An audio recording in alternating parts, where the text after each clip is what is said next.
Well, hello, and welcome back once again to Infinite Jeff, the project where I, Jeff, read the book Infinite Jest to you one page at a time, one day at a time, put it up on the YouTube.com for everyone and their mothers and their fathers and their sisters and their brothers and their nibblings and their uncles and their aunts. I want everyone to listen to Infinite Jeff because not only is this a weird way to listen to it on tape, like it's what an unappealing prospect. But anyway, I'm having fun. This one's fun to do because I actually like the story. I like reading it. I also do Finnegan's Wake, and I don't like doing that one because it is not fun to read at all. I just recorded page, 338 of more than halfway done. It's like 620 something altogether. So, more than halfway done. And I literally have zero idea of anything. Like, I don't know the characters. I don't know the plot. I don't know the setting, really. I can pick out some of the wordplay, but it doesn't make sense to me. Like, it's a lot of transposition of letters and puns, and like, instead of it saying the pot that called the kettle black, it would be like, and the spot that thought to settle back, like shit like that. And even if I can figure out what the joke is, I don't know what the original, what it's supposed to mean. So, so Finnegan's Wake is not fun to read. This is fun to read. I mean, it can be. Some chapters get a little boring, especially when you're doing it like the way I'm doing it. And you're literally reading the same boring shit for 2 weeks. It gets a little like, But I like the rehab section that we're in right now. That's fun to read. Can't wait till there's some more dialogue, though. I like doing the dialogue. Which looks like, oh, man. We're talking about AA. Big, dense paragraphs. No dialogue. If I can do dialogue again, I can fucking record another little film thing like I did. But, wow. Gonna get a lot of AA. I mean, I'm 20-some pages up, and it's still good. Yeah. You're in for another 3 weeks of this, so hope you like it as much as I do. Anyway, this is page number 351. Here we go. Just as improbably promised at first when you'd come in, things seemed to get progressively somehow better inside for a while, then worse, then even better, and then for a while worse in a way that's still somehow better, realer. You feel yourself weirdly unblinded, which is good, even though a lot of the things you now see about yourself and how you've lived are horrible to have to see. And by this time, the whole thing is so improbable and unparsable that you're so flummoxed, you're convinced you're maybe brain damaged. Still, at this point, from all the years of substances, and you figure you better hang in to this Boston AA where older guys who seem to be less damaged, or at least less flummoxed by their damage, will tell you in terse, simple, imperative clauses exactly what to do and where and when to do it, though never how or why. And at this point, you've started to have an almost classic sort of blind faith in the older guys. A blind faith in them not born of zealotry or even belief, but just of a chilled conviction that you have no faith whatsoever left in yourself, footnote 135. And now if the older guys say jump, you ask them to hold their hand at the desired height, and now they've got you, and you're free. Another advanced basics group speaker, whose first name Gates loses in the crowd's big hello, but whose last initial is E, an even bigger guy than John L., a green card Irishman in a scally cap and Samhain sweatshirt. No, it's not Samhain, it's Sinn Fein, but that's not how it's pronounced. It's Sinn Fein. I think it's like a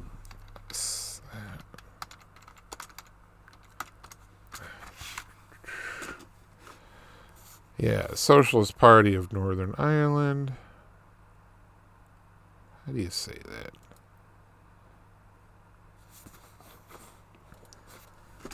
Pronunciation. Here we go. Sinn Féin. Sinn Féin. Sinn Féin. Sinn Féin. So, big Irish guy. Blah, blah, blah, blah, blah. Yeah, where you go? And Sinn Féin sweatshirt with a belly like a swinging sack of meal and a thoroughly visible ass to back it up, is sharing his Hope's experience by listing the gifts that have followed his decision to come in and put the plug in the jug and the cap on the phentermine hydrochloride bottle, footnote 136, and stop driving long-haul truck routes in unbroken 96-hour metal-pedaled states of chemical psychosis. The rewards of his abstinence, he stresses, have been more than just spiritual. Only in Boston AA can you hear a 50-year-old immigrant wax lyrical about his first solid bowel movement in adult life. He'd been a confirmed bowel splatterer for years beyond counting. He'd been barred from facilities at Oat Truck Stops twixt here and North for years. Wallpaper in the loo at Tom hung and days caroled sheets from twal I till... Is this Irish?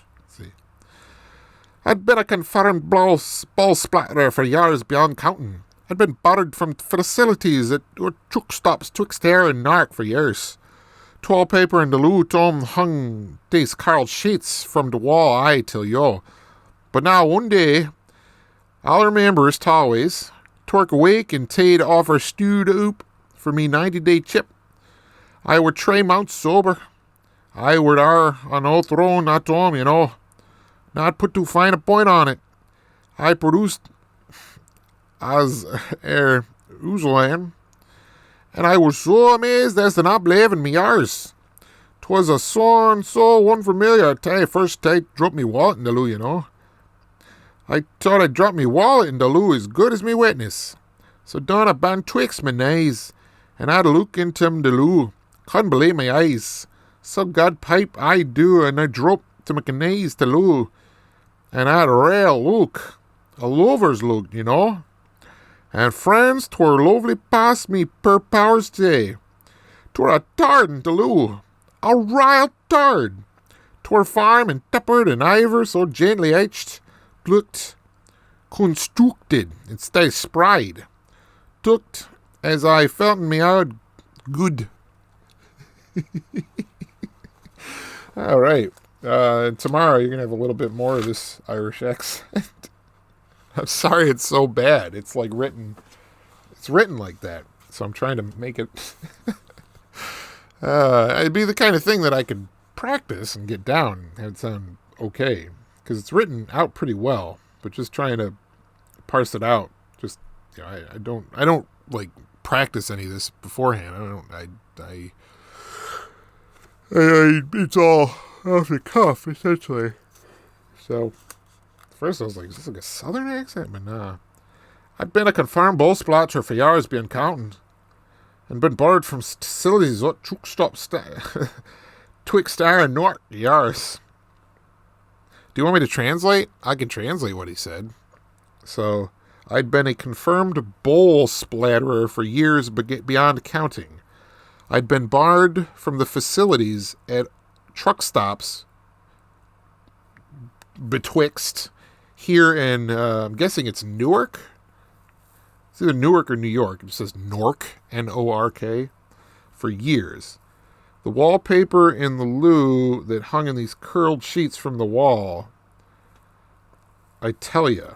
But now, one day, all I remember is always, was wake up day, let's see, 'twere awake wake, was a week to the day after he stood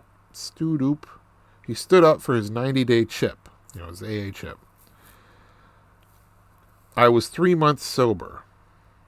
I was there on the throne at home, you know. Not to put too fine a point on it, I produced as usual, and I was so amazed as to not believe in my ears. Guess. 'Twas a sound so unfamiliar. At first I thought I dropped my wallet in the loo, don't you know. I thought I dropped my wallet in the loo, as God is my witness. So down I bend between my knees and had a look in the loo and couldn't believe my eyes. So good people I do. So good people I do then is drop to my knees in the loo and had a real look. A lover's look, don't you know? And friends,